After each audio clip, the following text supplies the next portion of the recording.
So today we are going to do the handover video on the Burstner TL680G. We're going to start on the outside and then we're going to move on to the inside. So firstly, coming over to the passenger side, you'll notice that you've got your fill-up points. You've got your diesel, which is just into there. Make sure it's diesel and not petrol.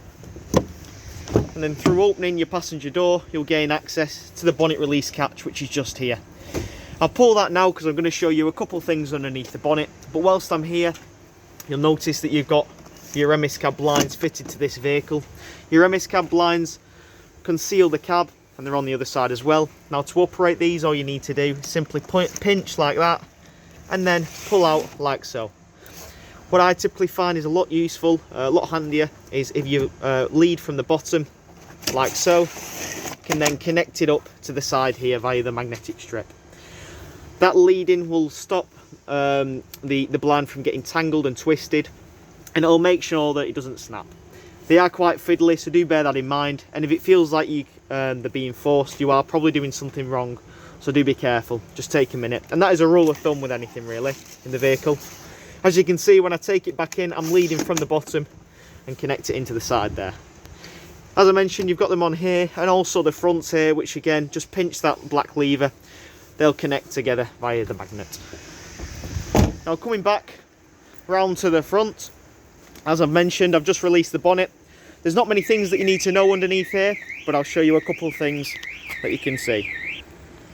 With the bonnet open, you'll notice that you've got a point onto here and also a point down there, which is for your positive and negative point for when you're ever jump starting the vehicle. Your negative goes onto here, and then your positive, as indicated by the cap underneath here, there's just a little positive sign onto there, which once you flick that up will produce a little tab that you can connect your positive onto. They're the main bits that you need to know. However, just to point out a couple more things, you have got your engine oil here with your dipstick below that. You've then got your brake disc fluid, your engine coolant, your power steering fluid, and then finally your washer fluid, which is just on the side there. Now moving around to the other side of the vehicle, moving on from the bonnet, you'll notice that you've got your locker here, which is for your gas. You've then got a point onto here, and then you've got your fridge vents, cassette toilet, and another locker for your garage there. So coming back to the start, as you can see, your gas locker, once that's open, you have got your points to tie them into, and you have got a gas regulator which is up here, which thanks to a pigtail will connect this to the gas bottle and allow the gas to feed through. Obviously when you are travelling, you need to make sure that the gas is turned off at the bottle. However, once you have done that and you're on site, you can simply unscrew that and allow that gas to feed through. You've got your habitation door next, and then as I mentioned, you've got your barbecue point here, which I'll open for you now. Once unlocked, you can see this is your gas barbecue point. That'll then connect up to your barbecue point. You need to turn that red lever and that'll allow the gas to flow through so you can use the barbecue. Moving on from the gas barbecue point, as I mentioned, you've got your fridge vents on this side of the vehicle. Now I'll go into more detail about your fridge on the inside. However, your fridge isn't like a domestic fridge. It doesn't obviously generate the same power, or use the same power rather. So this is where the vehicle gets all of its air and uses which it uses to power the fridge and cool it down. So as you can imagine, if this area is blasted with sun and heat, it is going to struggle. So if you can, if it is a sunny day, try and keep this area in shade, just to bear that in mind, just to allow it to run more efficiently. Next, you've then got your cassette toilet, which once open will gain you access. Cassette toilet is really simple. All you need to do is pull up on this orange lever like so, and then you can release the cassette. Now with the cassette out, I've just pulled it out so I can indicate what the bits are on this. To operate this, all you need to do is pull out this funnel, unscrew the cap, press this little orange button at the back, and that will allow you to empty the cassette. This little button at the back releases a vacuum which is in the cassette, which will just, as I say, empty all the contents out. Once you've done that, you can then screw back on the cap, fold this in, and then place it back in. Now, a lot of people ask about what this little toggle does. This is simply a toggle which makes contact with the blade, and it allows it to open and close the blade. You don't need to do anything with that, leave that as that is. The main thing that you need to know is that the blade is closed on the toilet when you remove this, as you don't want it getting jammed. I'll go into more detail on that on the inside. But to put back into the vehicle, hold it like so, come back over, line it up, slide it in, and that'll connect like so there. Next, we're moving on to your garage. Just open this area for you here, and as you can see, it'll give you a point for your garage. You've got your jack in the back here, and this vehicle has got a spare wheel, and also you'll notice your awning pole, which is just up here. You have got bits like your carpets as well. Just closing the garage now. One thing I've not mentioned is you have got your awning, which is on this side of the vehicle, and your awning pole, as I've shown you, is just located in here. To operate the awning, it's just simply on a T. You need to push the awning pole into that T point there, turn it halfway and let it lock into place. You can then simply wind the awning out. What you need to do is wind it out to a point where you can reach it, and then once you've done that, you then need to unfold the legs, let it take the weight of the awning, and then angle the legs and then wind it out.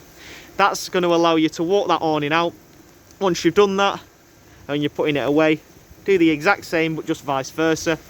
Walk it back in, put the legs in, and then wind it all the way back in, like so.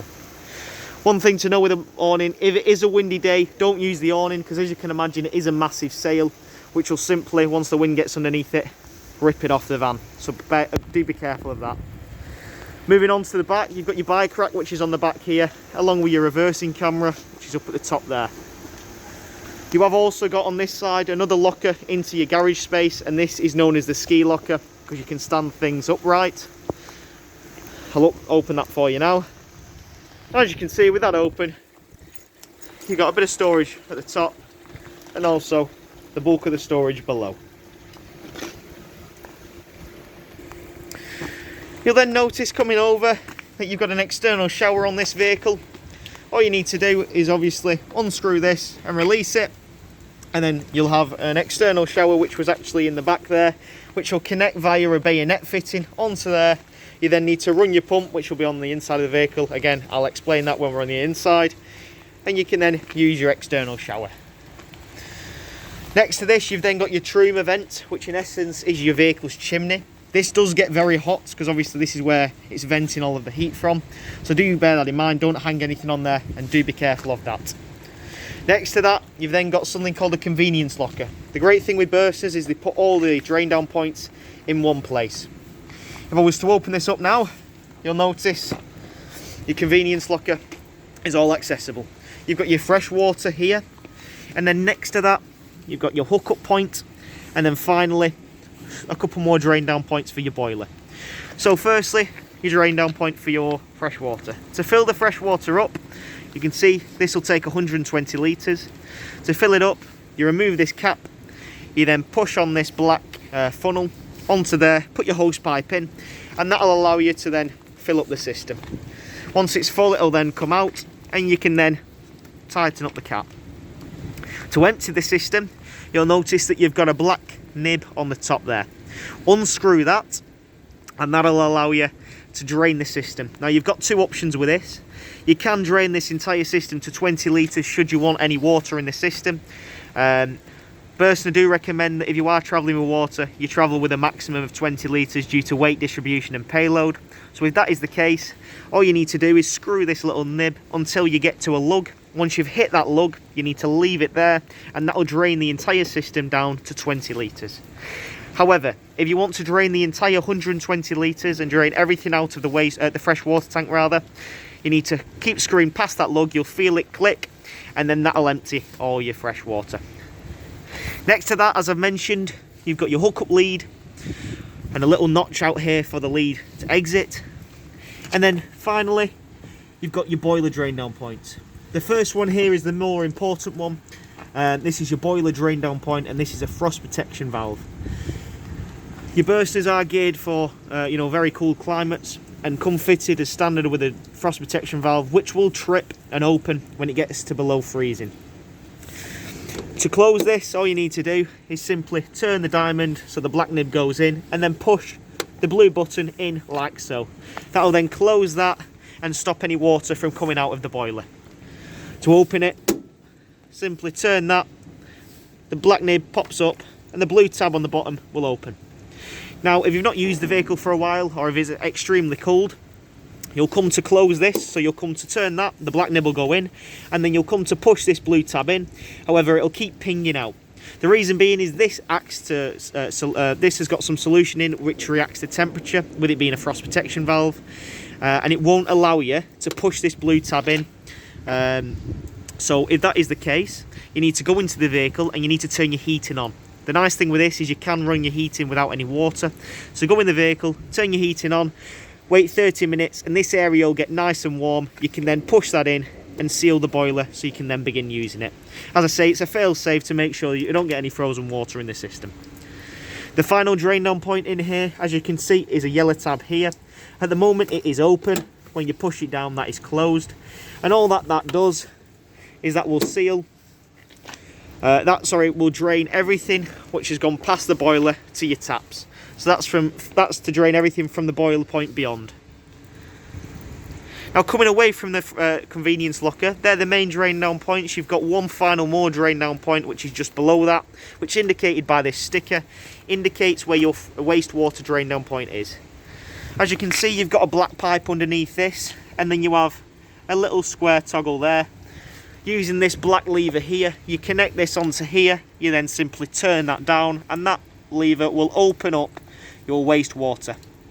Now for all your fresh water, wastewater and boiler drain down points, you'll have a massive grid on site which you can drive over and simply empty all the water out.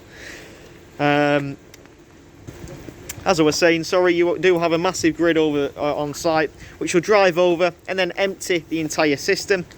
Now what I say with all your drain down points is you can leave them open as you're travelling home, because the vibration of the road will get all that water out, and at the end of the day it is just water. You're not carrying anything harmful, so you're not going to damage anything. Now moving on from the convenience locker, we're now going to move on to the inside. I'm going to show you how to operate everything on the inside. Now on the inside of the vehicle, as you walk through the habitation door, you're greeted with your control panel which is directly above that. Now you'll notice that you've got your main switch here, which is your main isolator button. If I click that, that'll turn everything off. As you can see, it's deactivated everything. Let me select that back on. Above this, you've then got your freshwater, your leisure battery values, which will show you level there. And then also below that, your vehicle battery levels, which again are just indicated like so. Moving across that, you've then got your freshwater level, which when pushed in will indicate the level, and also the wastewater, which is below that. Now at the moment I've no water in the system, hence why nothing is registering. Finally, if I click this, you've got your pump button. Now obviously you'll only run the pump when you've got water in the system. If you don't, you do run the risk of the pump burning out, so do bear that in mind. Now when in use and you've got the pump on, click it on and then go to your tap. All your taps in fact, including your shower, turn them on and turn them to hot. What that's going to do is it's going to pull water from the freshwater tank into your boiler, which, as I've shown you, you will close, and that'll allow it to flow through. And then it's going to dump it out of the tap. It's going to spurt and splutter, and then when it's running steadily, you will prime your system for your hot water. Once you've done that for the hot water, flick it over to cooled, do the exact same, and then again, when it's running steadily, you have primed the system. Now, one thing to bear in mind, that you can, once you've done that, leave the pump on, because on each of your taps you've got, including your shower, you have got a micro switch which will activate and deactivate the pump whenever you need it. The only thing that you need to make sure is that you've always got water in the system for when you are using the pump, because you don't want to burn it out. Now whilst we're in the kitchen area, I'll point out a couple more things. You've got your hob, which is here, and also your grill underneath, and then a bit of storage, as you can see, which is on either side, like so. You've also a bit more storage underneath here as well, and as you can see, you have some red taps underneath here. These taps are isolator switches and isolator valves. You don't need to do anything with them, leave them as they are. Everything you need to do is located up there, as I've shown you. Now opposite the kitchen area, you have got a bit of storage in this locker here. And also located in here, you have got your aerial. Now your aerial, as you can see, you've got your box mounted here. At the moment it is on. To turn that on, you've got a switch on the side. Turn it on, and as you can see, you've got a green switch here. Green light rather. That'll indicate that your power is on, and also that you've got a good signal. Now if this was to go yellow or red, it means that in essence you're not getting any you've not got a very good signal, so do bear that in mind. If you don't have that, you can unscrew this up here, push your aerial up and then tighten it. You've then got an arm on the bottom which will allow you to tilt and turn the head of the aerial to improve your range. So you can do that from there. To turn that off, as I say, just flick on to the side there. And as I say, you've got a bit of hanging space up at the top. Now next to that, you'll notice you've got your fridge and another control panel, which is for your Truma heating system. Your Truma heating system is a blown air heating system and will blow the air through the vehicle. This will operate your vehicle heating and also your vehicle's water temperature. If I click this on, all you need to do is simply hold it, and then this will turn the panel on. Now everything below the line is what you want to select. So you've got your vehicle's temperature. So if I was to click that, you can cycle through the options and go all the way to 30 degrees. You've then got your water temperature. You've got the option of Eco, Hot or Boost. Eco is approximately 40 degrees. Hot is 70 degrees, and then Boost concentrates on heating the water system. We'll stop concentrating on heating the vehicle's temperature. Next, you've then got your fuel button. You've got gas, mix 1, mix 2, EL1 or EL2. That's 2 kilowatt electric. EL1 is 1 kilowatt electric. Mix 2 is a mixture of gas and 2 kilowatt electric. Mix 1 is a mixture of gas and 1 kilowatt electric. And then finally, gas is just gas. And then when you're wild camping, obviously you'll be running it off the gas. Finally, you've then got your vent. If I click this on, this will allow you the option of how intense you want the fan to blow the hot air through. At the moment, because I've nothing selected, it's just giving me the vent option, which will circulate the current air in the vehicle. However, if I was to select one of them options, it'll also give me the option of high or boost. Again, depending on how much or how intense you want that fan to be. Boost again works the exact same as I've explained for your water temperature, and it'll just concentrate on heating the water itself. On the vehicle itself. So it'll just work vice versa. Couple more things to point out as well. Underneath here, you'll notice you can set a timer. You've then got your clock which you can set, and then finally, indicated by the spanner, if I click on there, you can change your settings. The main thing that you need to know in the settings is your reset, and the main reason that you're going to need to reset the system is if you was to ever get an error code. Now, if you was to get an error code, the reason for that, or the majority of the time, is you've selected a fuel that you haven't got, so it's trying to power the system with a fuel that you've not got. So for example, if you had no gas in the system, but you tried to heat the vehicle with gas, you'd get an error code which would pop up. Once you get an error code, you need to go into your settings as I've shown, scroll all the way to reset, click that reset button, and that'll reset the panel.